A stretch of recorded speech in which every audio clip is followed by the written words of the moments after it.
मागील काही दिवसांपासून पुणे जिल्ह्यातील शिरूर आणि आजूबाजूच्या परिसरामध्ये बिबट्याची प्रचंड दहशत पसरली होती.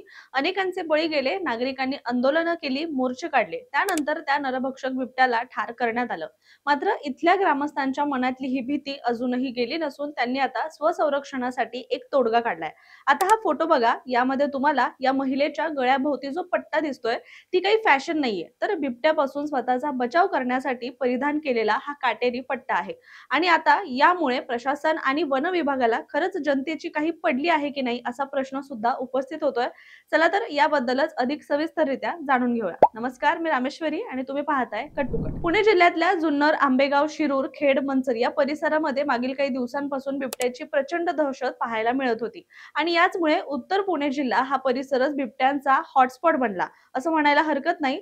धक्कादायक बाब म्हणजे पुणे जिल्ह्यातील जुन्नर, आंबेगाव, शिरूर आणि खेड या 4 तालुक्यात तब्बल 1200हून अधिक बिबटे मुक्त संचार करत आहेत. इतक्या मोठ्या प्रमाणावर बिबट्यांची उपस्थिती महाराष्ट्रात अन्यत्र कुठेच आढळत नाही. शेतात, माळरानावर, नदी किनारी, गोठ्याजवळ आणि अगदी रस्त्यावर सुद्धा बिबटे सहज दिसतात आणि त्याचमुळे ग्रामस्थांमध्ये भीती निर्माण झाली आहे. शिवाय आतापर्यंत अनेकांचे बळी यामध्ये गेले असून प्रशासन आणि वन विभाग मात्र हातावर हात ठेवून शांत बसले.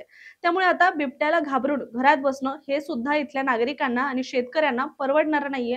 कारण सध्या शेतीच्या कामांना वेग आला असून ते करणं सुद्धा तितकंच गरजेचं आहे. कारण शेती हेच उपजीविकेचं साधन असल्याने शेतात जाण्याविना या शेतकऱ्यांसमोर दुसरा पर्याय उरत नाही. पण रात्रंदिवस या संपूर्ण परिसरामध्ये बिबट्या कधी कुठे दिसेल आणि कोणावर हल्ला होईल याचा सुद्धा काही नेम राहिलेला नाहीये. त्यामुळे या तालुक्याच्या गाव वस्त्यांमध्ये सर्वसामान्य नागरिक अक्षरशः या बिबट्याच्या दहशतीखाली आता जगत आहेत. त्यामुळे या सगळ्यावरच उपाय म्हणून स्वसंरक्षणासाठी इथल्या नागरिकांनीच शक्कल लढवली असून महिलांनी आणि नागरिकांनी सुद्धा गळ्यात टोकदार खिळ्यांचा पट्टा घालायला सुरुवात केल्याचं दिसून येतंय. कारण बिबट्या हा प्रामुख्याने मानेवर हल्ला करतो. अशा वेळी शेतामध्ये काम करताना बिबट्यानं आपल्यावर हल्ला करू नये किंवा आपली शिकार करू नये म्हणून महिलांनी काटे असणारा हा पट्टा थेट आपल्या गळ्यामध्ये बांधलेला दिसतोय. इतकंच काय तर इथल्या जनावरांच्या गळ्यात सुद्धा असाच पट्टा तुम्हाला पाहायला मिळेल. ग्रामस्थांनी ही शक्कल जरी लढवली असली तरी सुद्धा या सगळ्यावरून सरकार आणि वन विभाग ग्रामस्थांना संरक्षण देण्यात किती अपयशी ठरलंय हे सुद्धा चांगलंच दिसून येतंय. तुम्ही विचार करा, आपल्या सगळ्यांनाच माहितीये की महिलांचा सगळ्यात सुंदर अलंकार हा गळ्यात असतो, जसं त्यांचं मंगळसूत्र.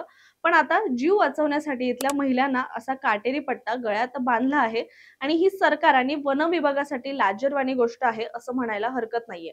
आता एकदा आपण आतापर्यंत घडलेल्या घटनांवर नजर टाकूया. गेल्या काही दिवसांमध्ये म्हणजेच 12 ऑक्टोबर ते नोव्हेंबर 2 या काळामध्ये पुणे जिल्ह्यातील जुन्नर, शिरूर आणि आंबेगाव तालुक्यात बिबट्याच्या हल्ल्यात 3 लोकांचा मृत्यू झाला. यामध्ये 13 वर्षीय मुलगा, एक 5 वर्षांची मुलगी आणि एक 82 वर्षांच्या महिलेचा समावेश आहे. 12 ऑक्टोबर 2025 ला शिवन्या शैलेश बोंबे या चिमुकलीवर बिबट्याने हल्ला केला होता आणि तिचं वय फक्त 5 वर्ष होतं. त्यानंतर 22 ऑक्टोबरला भागुबाई रंगनाथ जाधव या 82 वर्षीय वृद्ध महिलेचा बळी गेला आणि त्याच दिवशी 13 वर्षांच्या रोहन बोंबे याच्यावर सुद्धा बिबट्याने हल्ला केला आणि त्याचा जागीच मृत्यू झाला. मागील 1 वर्षात पुणे जिल्ह्यात बिबट्याच्या हल्ल्यामधून किमान 9 व्यक्ती ठार झालेत. त्यानंतर सतत होणाऱ्या बिबट्याच्या हल्ल्यामुळे ग्रामस्थ नाराज झाले होते. परिणामी जुन्नर, शिरूर, आंबेगाव आणि खेड या तालुक्यामधील मोठ्या प्रमाणावर वाढलेल्या बिबट्याच्या हल्ल्याच्या निषेधार्थ दिनांक 12 आणि 22 ऑक्टोबर रोजी पंचतळे येथे बेले जेजुरी राज्यमार्ग रोखून धरण्यात आला. तसेच दिनांक 13 नोव्हेंबर रोजी मंचर येथे पुणे नाशिक महामार्ग रोखून या सगळ्या ग्रामस्थांनी मिळून एक तीव्र आंदोलन सुद्धा केलं होतं. 2 नोव्हेंबरच्या रोजी संतप्त नागरिकांनी वन विभागाच्या गस्ती वाहन तसेच इथल्या स्थानिक बेस कॅम्प मधील इमारती सुद्धा पेटवून दिल्या आणि मोठ्या प्रमाणात जाळपोळ सुद्धा केली होती. त्यानंतर 3 नोव्हेंबरला संतप्त नागरिकांनी पुणे नाशिक महामार्ग तब्बल 18 तास रोखून धरला होता. त्यावेळी नागरिकांनी पालकमंत्री अजित पवार किंवा जिल्हाधिकारी जितेंद्र डुड्डी यांनी घटनास्थळी येऊन नागरिकांचं म्हणणं ऐकून घ्यावं, त्यांच्या समस्या जाणून घ्याव्या अशी मागणी केली होती.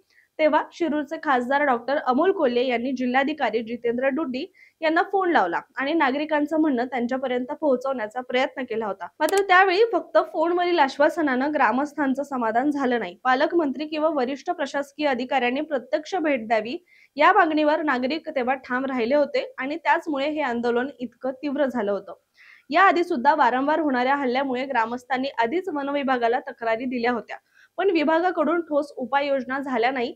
वन विभाग फक्त पिंजरे लावतो मात्र बिबट्याला पकडत नाही अशी गावकऱ्यांनी तक्रार केली होती. इतकंच नाही तर ग्रामस्थांनी आम्हाला बिबट्याला मारण्याची परवानगी द्या अशी आक्रमक मागणी सुद्धा केली होती. त्यानंतर नरभक्षक असलेल्या पिंपरखेड परिसरातील बिबट्याला जेरबंद किंवा ठार करण्यासाठी वनरक्षक आशिष ठाकरे यांनी तातडीने प्रधान मुख्य वनसंरक्षक वन्यजीव तथा मुख्य वनजीव रक्षक महाराष्ट्र राज्य यांची परवानगी घेतली होती. हा नरभक्षक बिबट्या जेरबंद किंवा ठार करण्यासाठी वनविभागाचे रेस्क्यू संस्था पुण्याचे पशुचिकित्सक डॉक्टर सात्विक पाठक, जुबिन पोस्टवाला आणि डॉक्टर प्रसाद दाभोळकर या 2 शार्प शूटरसह वनविभागाचे 3 अधिकारी सुद्धा घटनास्थळी तैनात करण्यात आले होते, जेणेकरून नरभक्षक बिबट्याला जेरबंद करता येईल. दरम्यान जेरबंद झालेला बिबट्या कायदेशीरदृष्ट्या ठार करता येत नाही, फक्त मुक्त संचार असलेल्यालाच ठार करण्याची परवानगी असते, अशी माहिती सुद्धा अधिकाऱ्यांनी दिली.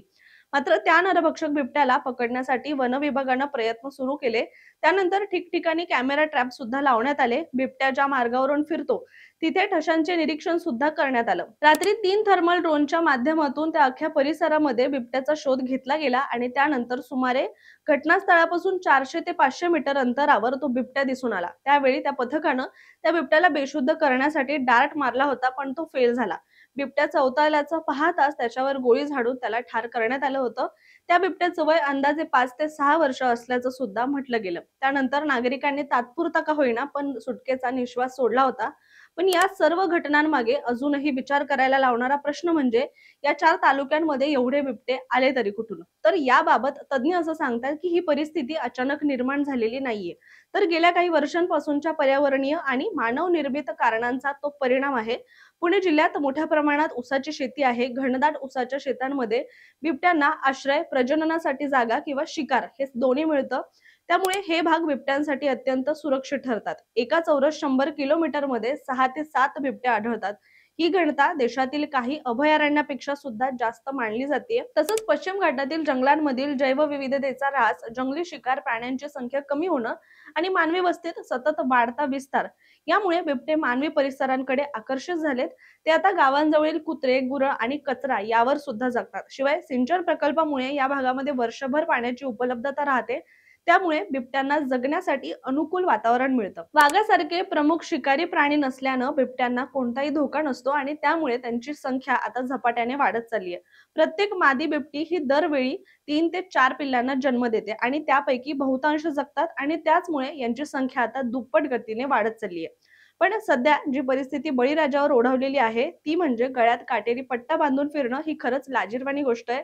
याबाबत बोलताना खासदार अमोल कोल्हे म्हणाले की कबुतरांच्या बाबतीत मुख्यमंत्र्यांनी तात्काळ बैठक घेतली होती. पण इकडे बिबट्यांमुळे 57 बळी गेल्यानंतर सरकारला जाग आली आहे. आम्हाला त्यासाठी रास्ता रोको आंदोलन करावं लागलं. आमची मागणी आहे की बिबट्याचा हल्ला हा राज्य आपत्ती घोषित करावा. तसं जर केरळ सरकार घोषित करत असेल तर मग आपल्या मुख्यमंत्र्यांना काय अडचण आहे असा प्रश्न त्यांनी उपस्थित केलाय. मात्र आता आपल्या लक्षात आलं असेल की या सगळ्या कारणांमुळे माणूस आणि बिबट्या असा संघर्ष सध्या निर्माण झालाय. वन विभागाने याकडे अधिक गांभीर्यानं पाहणं सुद्धा तितकंच गरजेचं आहे. त्यामुळे आता तरी सरकार आणि वन विभाग काही ठोस निर्णय घेतं की नाही हे पाहणं सुद्धा महत्त्वाचं ठरणार आहे. परंतु सर्वसामान्य नागरिकांच्या जीवाची खरंच सरकारला काळजी आहे की नाही, की फक्त वनतारासारख्या जिथे फायदा होतो अशा विषयावरच सरकार दखल घेणार आहे, असा सवाल आता ग्रामस्थ विचारू लागलेत. तुमचं मत काय आम्हाला कमेंटमध्ये नक्की सांगा आणि अशाच माहितीपूर्ण व्हिडिओसाठी कट टू कटच्या YouTube चॅनलला सबस्क्राईब करायला विसरू नका.